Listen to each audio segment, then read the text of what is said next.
திருப்பரங்குன்றம் அருள்மிகு பரங்கிரிநாதர் திருக்கோவில் மதுரைக்கு அருகில் அமைந்துள்ள புகழ்பெற்ற பாடல் பெற்ற ஸ்தலம். சிவபெருமான் குன்று வடிவில் காட்சியளிக்கும் இத்தலம் முருகப்பெருமானின் அறுபடை வீடுகளில் முதல் படை வீடாகவும் சிறப்பு பெறுகிறது. திருப்பரங்குன்றம் சுப்பிரமணிய சுவாமி கோயில் மதுரைக்கு தென்மேற்கில் சுமார் 8 கிலோமீட்டர் தொலைவில் உள்ளது.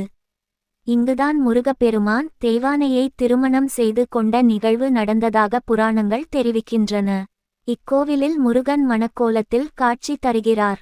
கோவில் அமைப்பு கிழக்கு நோக்கிய ஆலயம் இராஜகோபுரம். கோயிலின் கோபுரம் 46 மீட்டர் உயரமுள்ளது. கோபுரத்தின் அடிப்பகுதி சிற்ப வேலைப்பாடுமிக்கது. இதன் சிகர பகுதியில் சுதை சிற்பங்கள் காணப்படுகின்றன. அடுத்து பெரியகல் மண்டபம். தூண்களில் மிக நுணுக்கமான வேலைப்பாடுகள் நிறைந்த சிலைகள். கோவிலின் நுழைவாயிலிலுள்ள 10 பெரிய கற்றூண்கள் நாயக்கர் கால சிற்ப கலைத்திறனை காட்டும். முருகன் தெய்வானை திருமணக்கோலம் போன்ற கற்றூண்கள் அமைந்துள்ளன. அடுத்து உள் மண்டபத்தில் பெரிய கல் நந்தி மயில் மூஷிசன் உள்ளனர். உற்சவருக்கு தனிசன்னதியும் உள்ளது. ஆலயம் கருவறை நோக்கியவாறு ஒரு உயரமான பீடத்தில் அமைக்கப்பட்டுள்ளது. திருப்பரங்குன்றம் சுப்பிரமணிய சுவாமி கோவிலின் கருவறை ஒரு குகை கோவிலாகும். கருவறையில் 5 குகைகள் மலையை குடைந்து அமைக்கப்பட்டுள்ளன.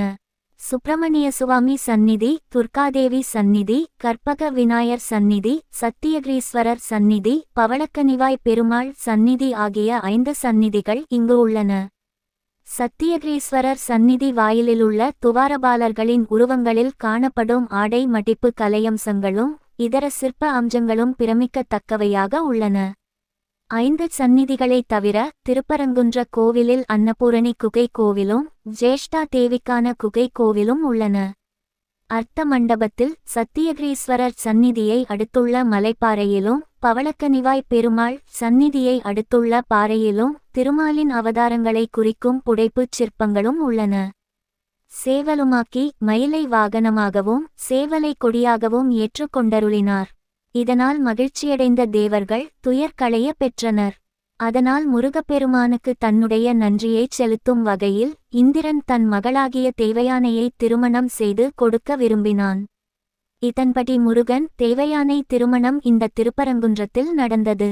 திருமண விழாவில் பிரம்மா விவாக காரியங்கள் நிகழ்த்த சூரிய சந்திரர்கள் ரத்ன தீபங்கள் தாங்கி நிற்க, பார்வதி பரமேஸ்வரர் பரமானந்தம் ஏதி நிற்க, இந்திரன் தேவயானையை தாரை வார்த்து கொடுக்க முருகப்பெருமான் தேவயானையை திருமணம் செய்து கொண்டதாக திருப்பரங்குன்ற புராணம் கூறுகிறது.